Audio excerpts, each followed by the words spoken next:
Leo, this is your week ahead astrology forecast by Astrology Motivation from Born Without Boundaries.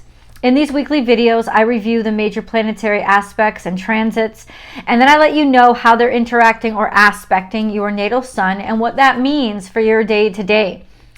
All you need to know to understand this video is your birthday. Everything else I'm going to translate for you.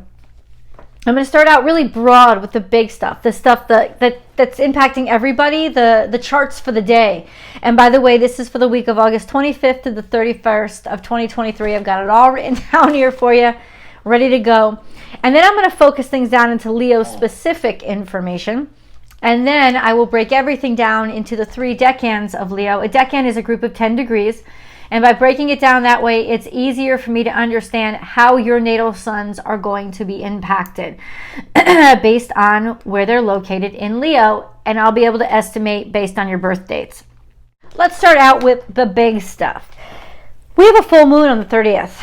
That's right. It's a full moon in Pisces. So that's already a very watery, emotional moon. It's also ripe with emotions that might come up that you didn't even realize you had. Since Pisces can be very nebulous and mysterious, you might react to things that you don't expect.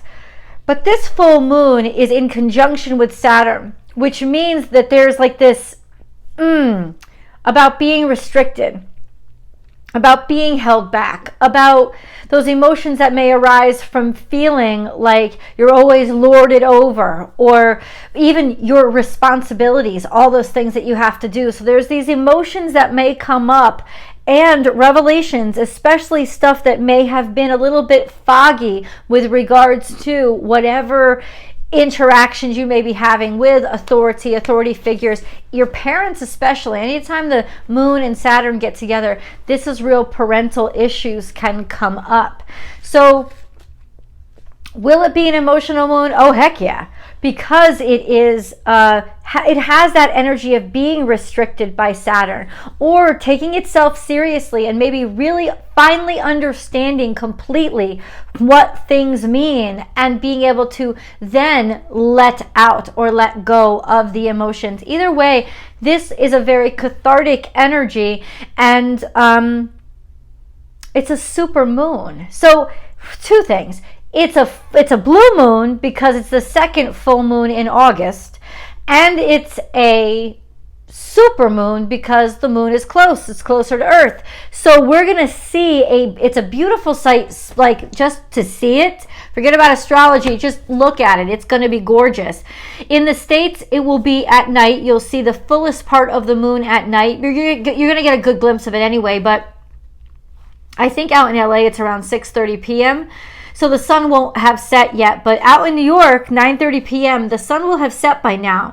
And I think New York, even up to Central Time, we're going to get a good glimpse of it, of the real big beauty of it all. But don't worry about it. Don't freak out if you're out in California. I think you're going to get a really good glimpse of it as well. Just a beautiful spectacle to see and enjoy. But the energy around it is really about understanding the full gravity of our emotions, and in some ways even taking responsibility for them, owning them, and realizing them, understanding them realistically, tangibly, maybe for the first time ever being able to actually hook into them and comprehend them. So this is a time for release. All full moons are, and you could be dealing with stuff that you never even knew that you were actually dealing with. This could just be coming into consciousness. So is it going to be a super impactful full moon? Oh heck yeah. Oh heck yeah. Now what else is going on? Well, we have Mars moving into Libra on the 28th. This is really interesting because it's Mars moving into its opposite. So it's Mars going into detriment. Now, the reason why it's so interesting is because Mars is the only planet that isn't in retrograde or shadow. It's not at all. Nowhere near it. So every other planet has slowed down or is moving backwards, except for Mars. But Mars is entering Libra, where it is in detriment, where it is most vulnerable. Mars in Libra likes to take action to equalize things and balance things out. It's not about progress. It's about looking at what you've got and figuring out how to make it work. So That could be a real wonderful thing, especially during retrograde season when we're going very introspective. And seems to be a time now, at least for a lot of us in the States especially, where there's a recession, going inward and finding resources that you already have or strengths inside of yourself that you didn't even know you had. Tapping into that and being resourceful. This is a wonderful time to balance things out and equalize things. Remember, Libra also means justice because it is about balance. So Mars could be taking action now that it's exploring and understanding what may have been overlooked during the direct season. So during retrograde season, there's more of a retrospective. So this is really about fine-tuning everything. This is the season we're heading into. We have Venus retrograde squaring Jupiter. Now Jupiter is in its shadow period because Jupiter will go retrograde on September 3rd. The next day Venus will come out of retrograde, but she'll still be in shadow until, say, middle of September, maybe October. She's still got to rev up again. But this square with Jupiter is made even more complex with this square to Neptune, which means there's this energy of over-romanticism, which could make us overindulge. So where have we deceived ourselves that we had more than we should or used more than we should? And where is that happening? And I think in this season of retrograde, that'll stand out like a sore thumb. We could also be using the energy to try to overcompensate for what things actually lack, for the reality that isn't there, to overcompensate with instantaneous gratification. Interesting energy, right? Another big thing that happens this week is that Uranus goes into retrograde. So it really asks us to be introspective with regards to, have I been the individual I can be? Do I really know who the hell I am? What is my unique identity? Going inward instead of outward to find it. Taking that time to really, between now and I think it's January, to really find who the heck you are as a unique, autonomous creature. That'll be really, it's almost like soul searching. It's sort of like this is the season we're going into, the soul searching season. But for this week, Mars is moving into Libra. It's trine to Pluto, which means it's very impactful and effective, and it could be more extreme than normal. But honestly, it's the Mars opposition to Neptune until the 30th that is, along with the Sun's opposition to Saturn all week long, that is really the most troublesome. Because Mars opposite Neptune could be, where are we jumping at shadows? Like, where are we so trying to overcompensate for what we feel we lack that we're punching the air and wasting energy? As well as the Sun opposite Saturn, feeling of oppression. Just feeling oppressed, feeling like we can't be ourselves, like we're being restricted. And then we have that full moon sitting right on top of Saturn opposite the Sun. This is where the feelings go kaboom. Kaboom. Around any kind of trying to be, feeling like we're being held back or that we're not being allowed to be ourselves. Be authentically who we are. The Sun after that, by the 1st of September, the Sun will definitely be out of the opposition with Saturn. So this is definitely a relief valve that's happening now. And every full moon stars Leo, stars the Sun. Because you guys are ruled by the Sun. And so always know that even though Cancer is the moon, right, we're ruled by the moon, the full moon and the new moon happen in relation to the Sun. So it's going to majorly impact you, your feelings, and your self-expression or your feelings, especially toward who you are and how you're feeling at that moment. It's always very powerful for you guys. So let's get into Leo specific energy. Leo specific energy. What do I look for? I look for what's happening in Leo, and there's stuff. And then I look for what's happening with your ruling dignitary, the Sun. So In Leo, Venus is in retrograde, and she's going to move between 13 and 12 degrees retrograde. Like, she goes out of retrograde on September 4th. So her retrograde motion is actually slowing down, and she's going to post stationary soon. So, but she is still in retrograde right now. The sun has moved into Virgo, moved out of Leo, moved into Virgo. It is going to move between 2 and 8 degrees Virgo between the 25th and the 31st. All week long, it is in opposition to Saturn, including during the full moon. During the full moon, it is semi-square to the south node. It is sesosquare to Chiron and trine to Jupiter. So I wrote down, it's time to get out of your own way, or figure out where you're actually hindering yourself through your beliefs and expectations of what you should be or how you should be seen. There's also this sense of finally figuring out what kind of adult you want to be.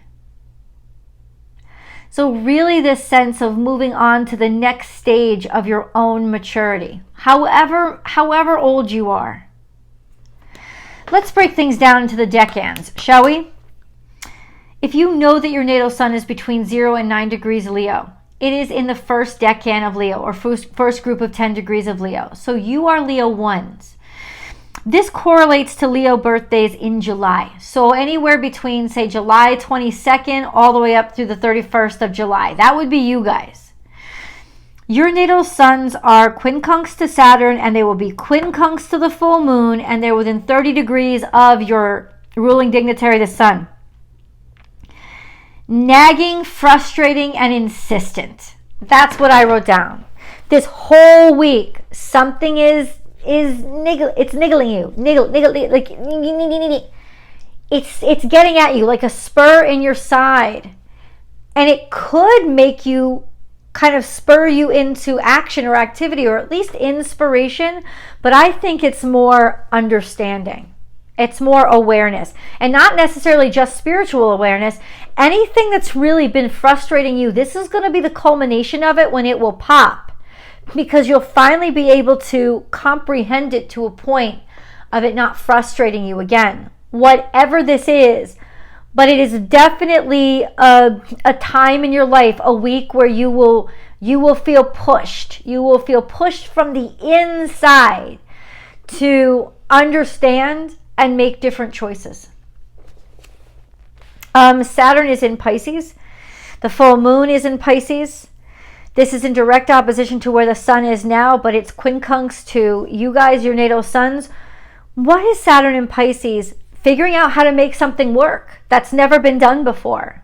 And the full moon is the release of the emotions around that. So this could be a time when you finally let yourself, like, give yourself some slack. Not to slack off, but to actually open yourself up to whatever new thing you are becoming without all that old baggage attached. Let's go on to Leo 2s. Leo 2s, if you know your natal sun is between 10 and 19 degrees Leo, it's in the second decan of Leo. So you guys are Leo 2s. This correlates to Leo birthdays between August 1st and the 11th, in and around there. Your natal suns are conjunct to Venus in retrograde, which could definitely be dragging your ass back into ridiculous relationships or making you overly romantic or overly conceited. This sense of thinking that I was so beautiful when, right? Reminiscing. Let me tell you something. Venus and the moon, they never remember things accurately. It's always over romantically. So however you're feeling about things in the past, it's definitely you're remembering it better than it was. Venus retrograde, but Venus conjunct the sun is very beautiful energy. So it could be finding beauty where you never once realized it was, especially in yourself and in who you are.